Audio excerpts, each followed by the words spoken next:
New York Foreign Press Center. Thank you for being here today. We're here for our briefing with General David Miller, Commander of Space Operations, to discuss the Space Force's critical role in national security. My name is Melissa Wahaibi. I'll be your moderator today. This briefing is on the record and being recorded. Transcript will be available on our website at fpc.state.gov later today.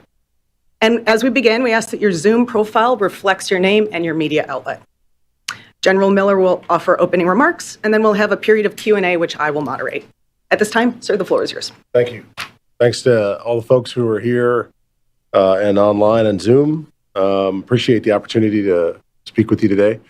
As the team mentioned here, and as you probably saw in advance notes, I'm the Commander of Space Operations Command in the United States Space Force. We had an opportunity to come to New York for some recruiting events. Had an opportunity to swear 5 Guardians into the Space Force this morning in Times Square. That was great. And I'll finish the day today at a high school where we get a chance to talk to some other folks who are considering either serving as a military or civilian. Our service is by far the youngest of our military services. You know, we're 4 years old, approaching 5 here in December. We oftentimes, because particularly as we rolled out this service, everything has the word space in it or command or force. So it's a lot of sometimes confusion about who we are or what our difference is between maybe U.S. Space Command, which is the combatant command, and United States Space Force, which is the military service. So I came today to talk to you a little bit about that, about the origins of service, maybe give you an opportunity for your questions, obviously, is most important right now, but just a little bit of backstory. Our service was established in 2019. It was in direct response to some activity and trends that we saw in the domain that were concerning. If you look at the logic and arguments used in Congress, either on Capitol Hill or from the Department of Defense, we had seen some things occurring or trends in the domain that led us to believe that the space capability that resided principally in the Air Force at the time, and this was in 2019, that the military services and the nation would be better served by setting up an independent Space Force.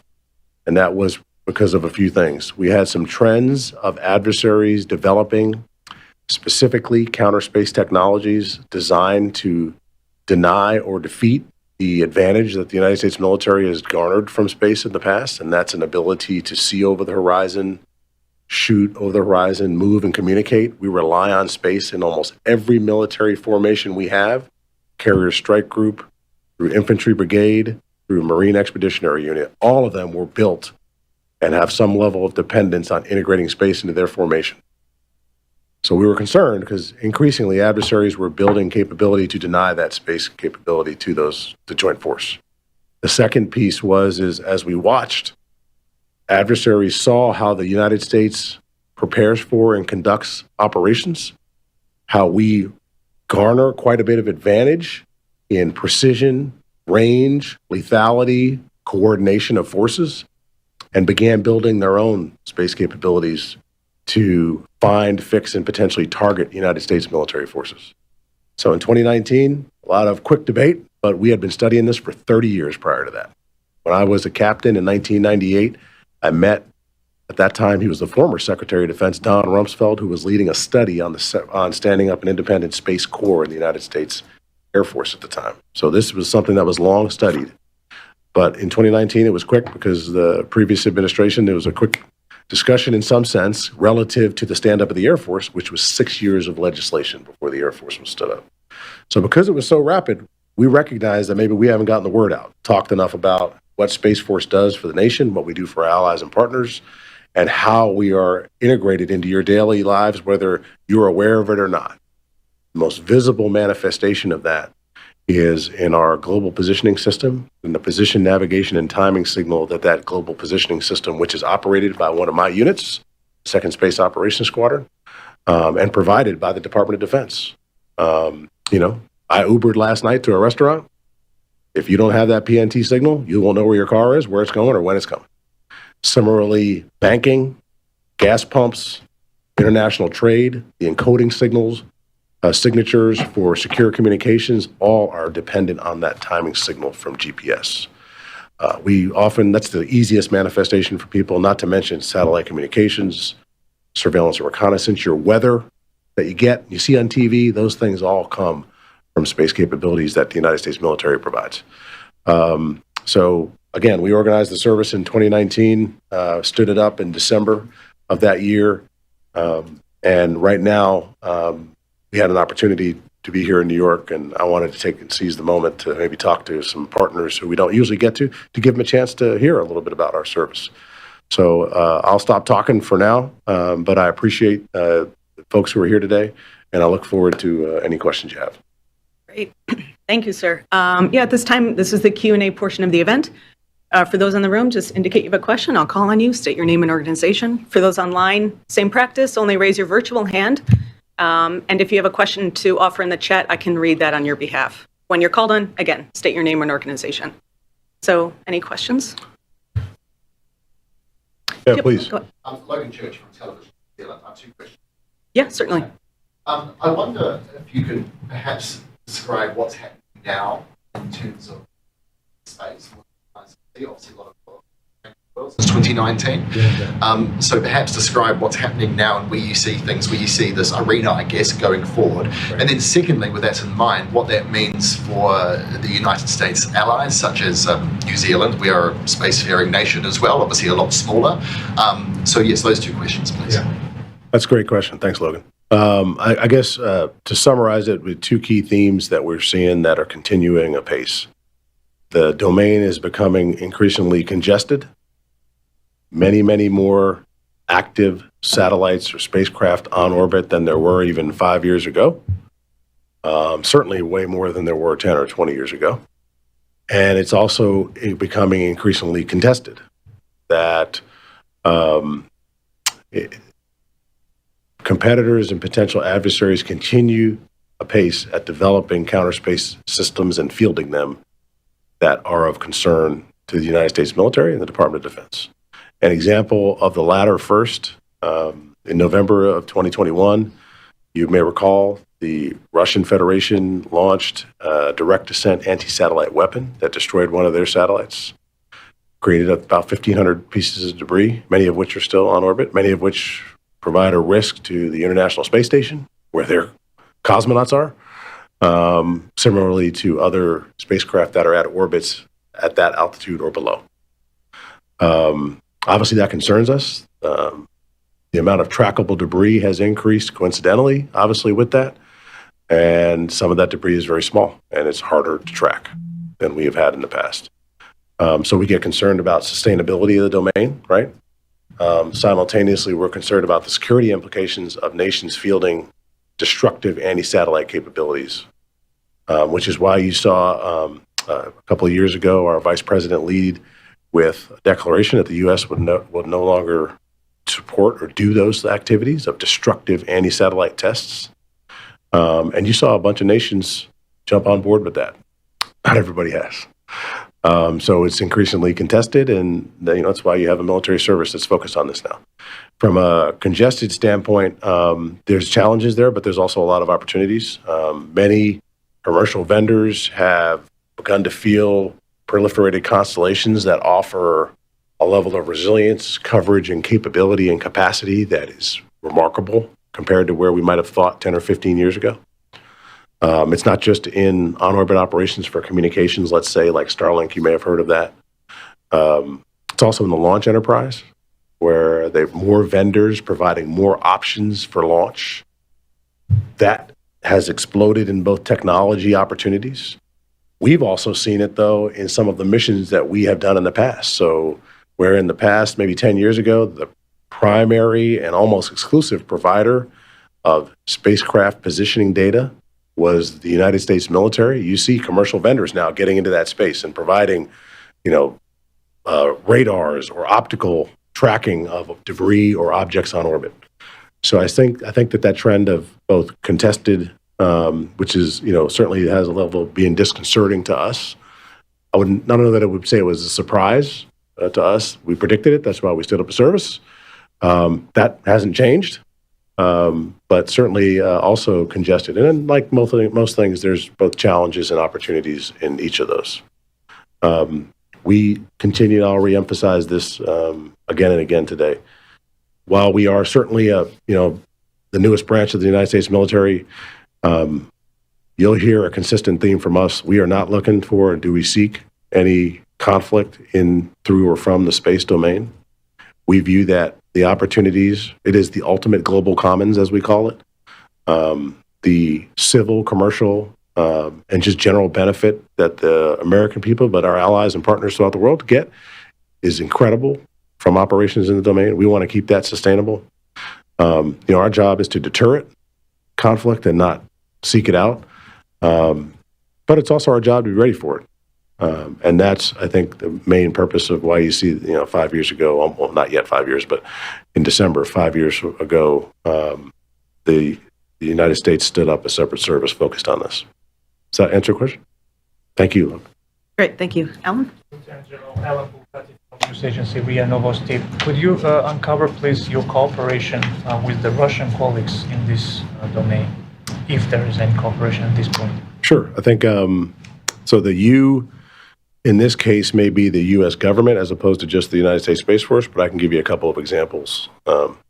So obviously we continue in the civil space arena to cooperate with the Russian Federation on NASA, continues to work with the Russian Federation on International Space Station, launch and recovery of astronauts, coordination.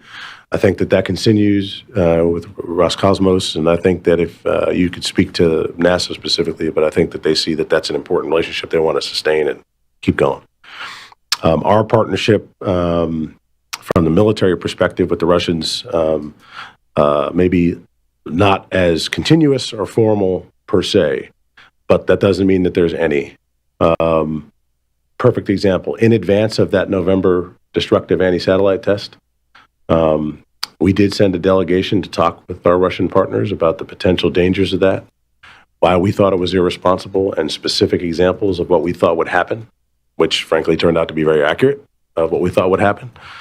That did not deter them from doing that. We've also at times engaged, and you may recall this, in 2019 there was reporting about what are now several on-orbit anti-satellite demonstrations that the Russians did. In 2019, our first Chief of Space Operations, General Raymond, remarked about this, and we sought to engage on this to demonstrate how it was irresponsible to launch anti-satellite weapons in the vicinity of U.S. national security assets and then do tests of anti-satellite technologies in and around those. What we've tried to do since then, and you saw this in late 21, was the Secretary of Defense has released tenets of responsible behavior that we advocate for. There are things that you would anticipate us saying, and if you looked at other domains, they are consistent. Do not create long-lived debris on orbit. Avoid harmful interference. Conduct yourself with due regard of other spacecraft. Notifications if you have an emergency or a problem so that we can all work together to try to resolve that problem. Operating at safe distances and in a manner that's not provocative. Things that you might anticipate the Navy would do. We have actually, frankly, between our allies and many partners, gotten, I think, a good result and reception from that. We continue to hope and seek out opportunities for competitors to try to get them to align to those as well. While it may not be something that I could say, and it's really, for the State Department, something that'll lead to a treaty and tomorrow, declaratory policies and behaviors are reinforcing of stability. We believe in that. That's why you've seen us take those actions ourselves. Okay. Does that answer your question? Okay. Great, thank you. We'll move to a question on Zoom. Ralph Gore with Free Eurasia Media. Go ahead and unmute yourself and ask your question. Thank you so much, Ralph Gore from Free Eurasia Media. General Miller, thank you so much for this opportunity.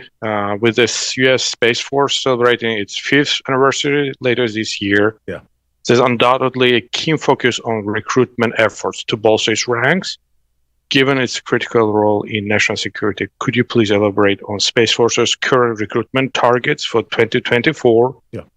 And also, furthermore, I'm curious about the recent decision to raise maximum enlistment age to 42 within the Department of Air Force. This question is probably personal capacity. As someone who is 43, I'm curious about the potential for individuals like myself to contribute to Air Force mission. Are there any options for age waiver for individual who's 43, who's interested, and whom at senior level to approach to seek age waiver if a recruiter is not interested? Thank you so much for this answering this question. That's great, Ralph. That's like 9 questions. Well, let me try to cover the recruiting piece. So in terms of numbers, and we can certainly get you exact numbers. I'll give you the approximate numbers, Ralph, of where we are for 2024. Military right now for the Space Force in 2024, I think we're at just over 9,400 is what our authorized end strength is for the United States Space Force military personnel. That's people in uniform. Our civilian component is over 8,000. Not quite 8,500 as I recall, but we'll get you specific numbers. So you add those two together, you're 17,500 personnel. By far the smallest military service, Ralph. And that was, frankly, part of what we talked about as we stood up the service, that this was going to start with a very focused group of folks and then as needed would grow. You'll notice that the number I just gave you is about 1,000 bigger than where we started 4+ years ago.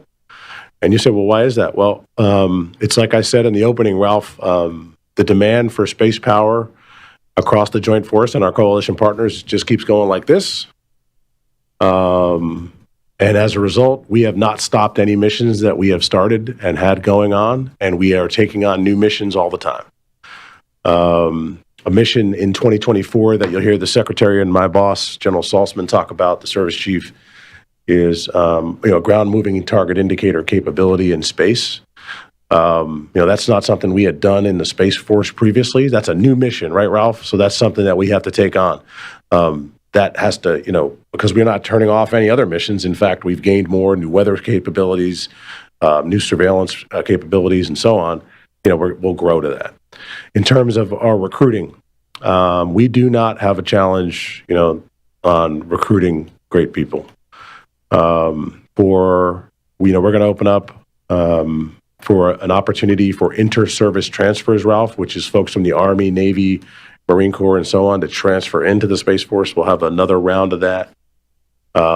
Typically, Ralph, we usually get dozens of applications for every seat that is open. And I don't project with our size right now because if anything, we're on a graceful growth as missions come on or as needed. I don't anticipate a challenge, Ralph, meeting our recruiting goals at this point. Like I said earlier, I swore in 5 folks this morning. That was the highlight of my day. Don't get me wrong, I love you guys. It's good to see you. But the moms and aunties and brothers and sisters who were there, they make you smile. Those folks were some of the most talented that we have. America continues to give us the best in their sons and daughters. So I have no concerns whatsoever. In fact, I think our prospects are brighter than ever.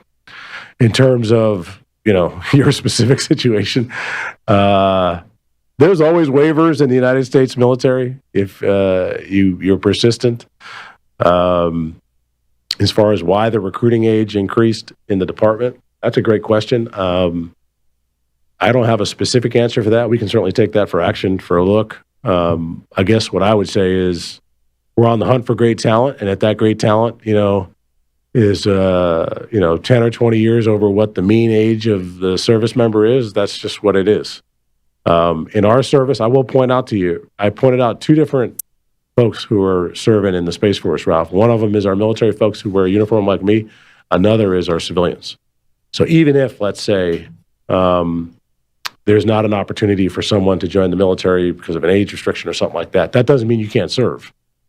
Half of our force almost is made up of impressive civilian teammates, and they are just as vital to our operational missions as the military teammates, and they work literally side by side with our military professionals. It's just there's some things that are inherently military that we do, targeting functions and some other functions that we say, no, those are military functions because they have consequences in rule of law or in international law, and we have responsibility through the military chain of command to execute those.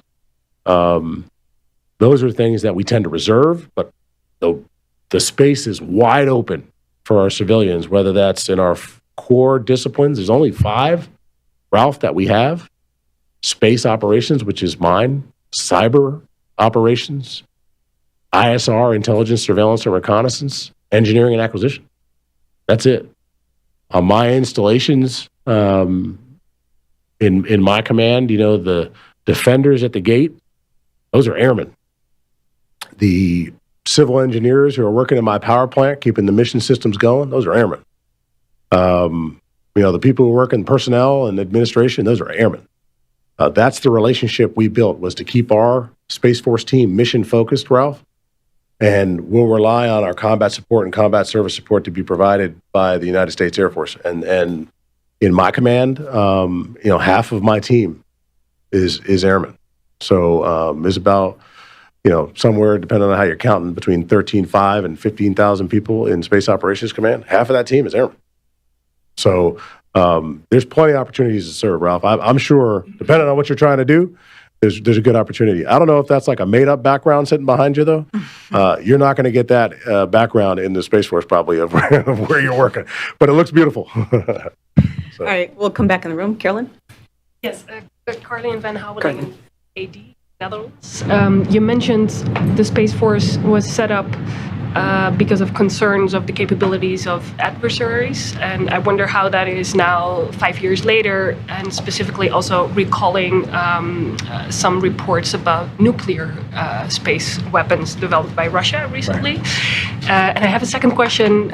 You also mentioned that space capabilities are very important for the military in general. So I wonder if you could talk a little bit about what this means for the war in Ukraine, for example, if there's any space capability that from the United States side that plays a role there. Sure. Yeah. That's a lot baked in there. I'm trying to do a shot group here to try to get as much of your question. Also, I'll start with the contested nature of the domain, which was sort of the beginning of your questions there.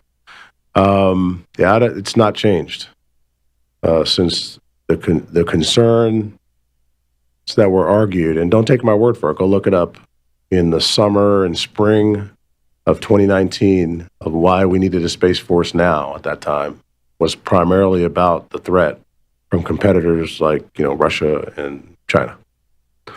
And a concern that if we don't dedicate a military branch of professionals to do this, that we run the risk of distraction, and that comes from having part-time workers do it versus full-time dedicated folks. And I don't mean that in a pejorative sense. I mean, it's just when you're in the Air Force, you're in the Air Force.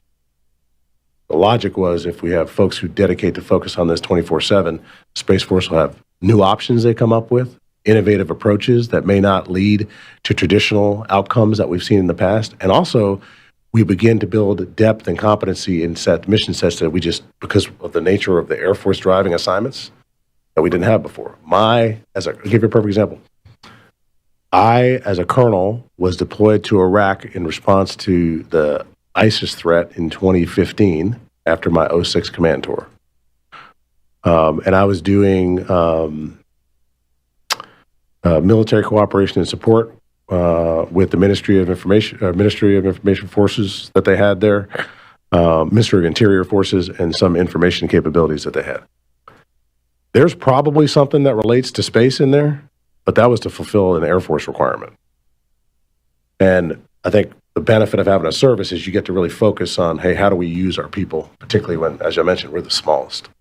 So that was part of the logic. So to the point of contested, that's not changed. The threat has only increased in, I would say, in scope and lethality, as you saw in November of 2021. And then the most recent revelations that you saw, I think Dr. Plum spoke to it last week in testimony about concern about a nuclear weapon in an anti-satellite platform from the Russians. Those specific questions best to refer to the National Security Council on those questions. I'll just say that, the American people pay our military to be prepared for eventualities like that. To take a look at what's the worst case and what's the most likely, come up with a range of options and present those to our leaders. And we will and do. That doesn't mean that we pick one way to respond to those or that we tend towards conflict. We try to deter it wherever possible. So it's not changed, but neither has our mission primarily, which is to deter conflict. In terms of the latter part of your question, I look at it this way. There's a lot of opportunity that's come out of the establishment of the Space Force, the professionalization of military services. You've seen between the UK, France, Germany, Australia, Japan, Italy. We're probably approaching a dozen nations that have either established their separate Space Force, remissioned their Air Force, or established a separate command dedicated to, and that's because I think they all recognize that those two trends I spoke to you about at the outset of being contested and being congested are not changing. And that the importance of space capabilities to the defense of their nations is so important. They don't want to part-time it either, right? They want to have dedicated folks who grow up in this business.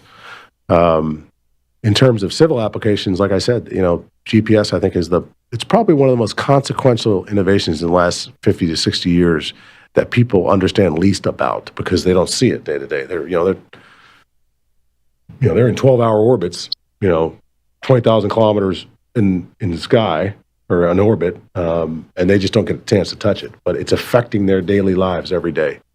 One of the reasons we fight so hard for a message on deterrence, to find opportunities for cooperation, to partner with allies, to avoid miscalculation, and to set tenets of responsible behaviors, there's no real winner in a fight where there's destructive capability on orbit. That's the prospects aren't good for anybody for something like that. So our focus has been, and I think will continue to be, promoting those strategies and operating concepts that are stabilizing, promote security, strengthening of our alliance and partnerships, and transparency where we can, and demonstrating through our actions, even if it's going to be real hard. And it is going to be very difficult to get to any new form of treaty with anybody right now. That's the reality, I think, of where we are. That doesn't mean that nations can't take responsibility. And I think you see that happening. I think there's more opportunities as NATO expands to see that. And I think in the commercial enterprise, because of new entrants into launch, intel, surveillance, and reconnaissance, or space domain awareness missions, or comm missions from the commercial side, I think there's more opportunities to partner than there are challenges ahead. Does that make sense? Okay. We'll go back on Zoom to SH Song with Yonhap News. Feel free to enable your mic and your video if you choose and ask your question.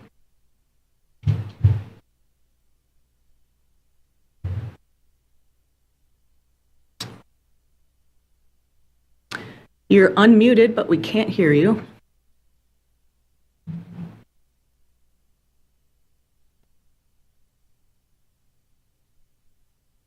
Okay, we'll come back. We'll go to the room. Feel free to state name, ask question. Thanks for being here. Yes, sir. And presenting your very interesting insights. I was wondering if... And can you state your name and organization? I'm sorry. My name is Manik Mehta. I'm syndicated mainly in Asia. Okay. Now, I'm sure you have been following the space programs of India. Yeah. And they just, a few months back, they were able to land a spacecraft on the southern side of the moon. Now, India has this interest in sharing technology, not just sharing, but exchanging technology, which means that there will be a give and take. How open are you on this score? And my second question relates to any space activities you carry out in the South China Sea, where China is building up all kinds of islands and what have you, including a base for developing space activities. Yeah. Well, on the former point, I think in terms of the cooperation relationship between militaries, between India and the United States military, that's largely the Indo-Pacific Command, Admiral Paparo's team that does that. Certainly the DoD has a role in that, and I think it'd be best for them that we can certainly get you their information for specifics. What I can speak to is my experience on this. When I was in my last position as the Director of Operations at United States Space Command, we had an opportunity for the Indian military leadership to come out and exchange ideas, highlight areas they were interested in, and then we talked to them about where we were headed. I think the United States military with like-minded nations has always demonstrated a willingness to cooperate. So in terms of what I think, my personal opinion is you'd see receptivity to offers like that. And I think there are good opportunities, particularly given some of the technologies that the Indians have demonstrated. So I think that there's potential there, and my team can certainly pass you information for Indo-PACOM in particular to see where Admiral Paparo and his team. And we have now in the Pacific a Space Force component headed by Brigadier General Mastelier, who works in PACOM day to day. And we can certainly pass you that information in particular. In terms of, the East Asian littoral, South China Sea, military space applications, probably much the same that you would see anywhere.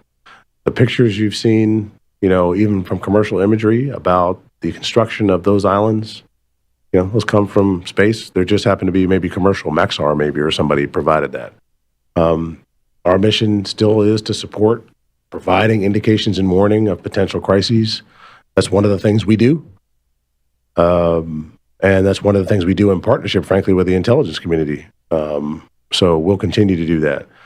The United States Navy or Air Force or Marines that are operating in the Pacific, in particular in and around the East Asian littoral, they need satellite communication, right, to communicate. They don't run lines between ships, particularly at ranges that are over 12 kilometers or over the horizon. They use satellite communications to talk. They use the GPS or PNT signal to encrypt their communications, to support if there was a need for military operations, weapons engagements, things like that.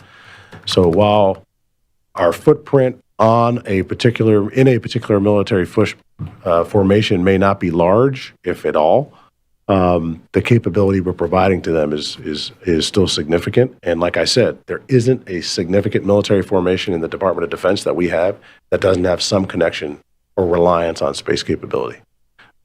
It's just too game-changing to not be able to see, shoot, move, and communicate over the horizon. You're just too limited. I like that word, game-changing. What do you understand by that? So if you relied on traditional if you didn't have space integrated into your military formation, your battalion, you'd be limited to what you can see. That's it. Or what you could launch with an aircraft. And your range would be coincidentally limited, right? If you can look globally and see trends and activities far beyond any weapons range, and then simultaneously use that information to find and target threats that are coming at you, you've just outwon your adversary in any potential engagement. If you wait to what you can see, they likely can target you because they can see you too. Does that make sense? So that's why it's game-changing for the United States military, and that's why every military formation has space integrated into it. That we are a global military. We operate in the middle of the ocean, in the Arctic, in the Antarctic, and the only way to do that is with indications and warning of potential threats that are global, communications that allow them to speak to anywhere in the world, and the ability to get there and maintain those communication links. And that all comes from space. So, thank you. Yeah, you bet. Thank you for your question. We have time for about one more question. We did receive a couple in the chat. I'll address one regarding NATO. This is from Stephanie Bolton of German Welt. Thank you for doing this briefing. Can you please talk about areas of cooperation with NATO and if space will be a topic at the Washington summit? The Washington summit. I'm going to have to refer you to the Department of Defense on the Washington summit. I do not know. I can't imagine that it wouldn't be either indirectly a topic or something, just given so much activity, Stephanie, but we can certainly get the department to refer you to that. And you guys may know actually from the State Department more so than I do. There's so much going on in space. Areas for cooperation, sure. We just had a NATO space symposium. I think it was in France, in Toulouse, last week, as I recall. We just, in the last several months, conducted some exercises with allies and partners, Stephanie. In April, there was a meeting of 18 space chiefs with my boss, General Chance Saltzman, and they talked about areas for partnership on everything from space domain awareness to surveillance and warning to you name it. We covered the gamut of opportunities. And we are actually, I was supposed to have the call last week. We got sidetracked, but with our UK partners, I have an opportunity to chat with some of the leaders there, in particular, as an example, on areas where we can strengthen the partnership. I guess I'll summarize it to say there isn't a week or month that goes by that we are not strengthening or fortifying the partnership with NATO. We are to the point now where you will see, it was just announced 2 weeks ago, my deputy now, Brigadier General Devin Pepper, is going to be the Deputy Chief of Staff at NATO Allied Command Transfer. That's the first time we've had a Space Force General Officer on the NATO staff in Virginia. General Levine, who's the commander there, I think he spent time at U.S. Space Command, has been a part of that. I think, Stephanie, that we have normalized this almost to the point where it's indistinguishable from the relationships that you see in the other domains. The only thing left to figure out is while day-to-day in the alliance structure in NATO, you'll have an allied commander for land, air, and maritime. We do not have that yet for space. There's a center of excellence for space where we're working through operating concepts. But as I mentioned, many nations are in the process of either standing up and dedicating military services or commands to doing so. And I think that'll be something that'll be discussed of when is the right time to do that. So I think the prospects are really good, Stephanie. I think cooperation is about what you'd expect for establishment of military service. And as other nations, I know Germany as an example, in just in the last couple of years, General Trout has stood up as a commander of their Space Command. We're continuing to see because of those two trends I started with, the domain being increasingly contested and congested, we're continuing to see our NATO partners realize that we've got to build skilled professionals with the competency and capability to operate as a part of a combined team. And I don't anticipate that that's going to change. If anything, you're just going to see it speed up. All right, this is your final question. So you addressed activity in the Pacific. This is from Mark Menier from the South China Morning Post. If possible, would love some additional thoughts on how you see China's capability and how that might play out with the Taiwan conflict, and same for Pyongyang vis-a-vis North Korea. Thank you. Yeah, I think if you look, so I would point you to a couple of products, and we're going to have some leave-behinds I think we'll send on links to folks for you, but I'll give you a couple references and then I'll get to your question. So every year the United States military, actually the Defense Intelligence Agency, I think, through the DoD, puts out a military power report that assesses the Chinese capability in every branch or domain. And I think it's year to year, I mean, you can watch it. I think you'll see that continued growth and integration of space into their military forces. If anything, they are either beating or meeting their projections from 5 or 10 years ago.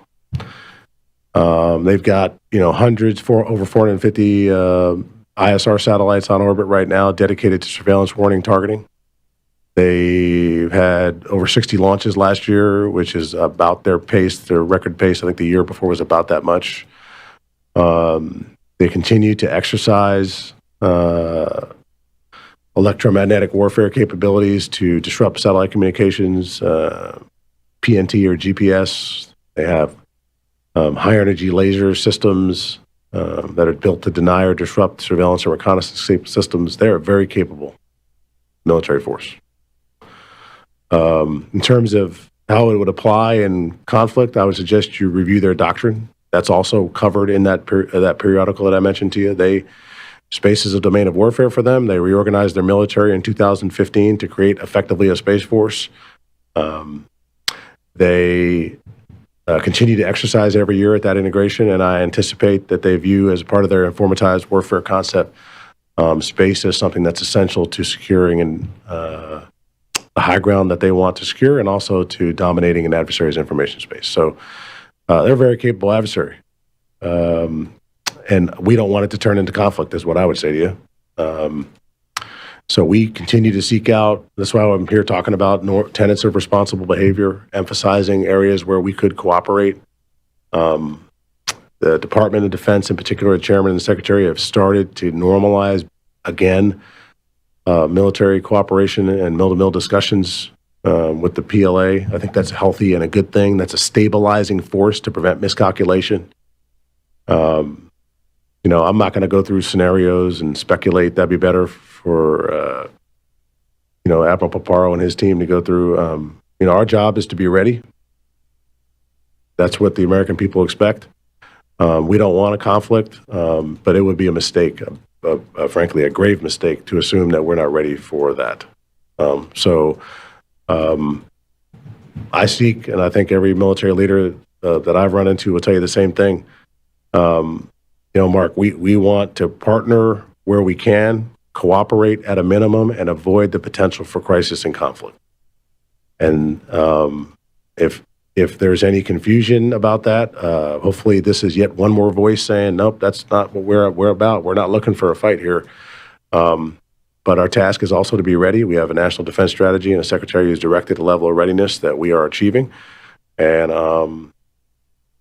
we hope that and plan for opportunities where we can seek to de-escalate any tensions and have normalized military relationships that can avoid miscalculation that lead to crises. So, can I follow up Briefly.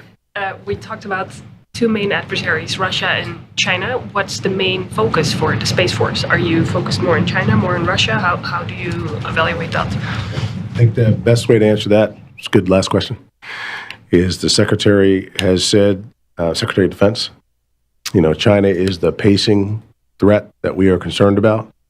Russia is a more acute threat given the proximity and the conflict in the Ukraine right now.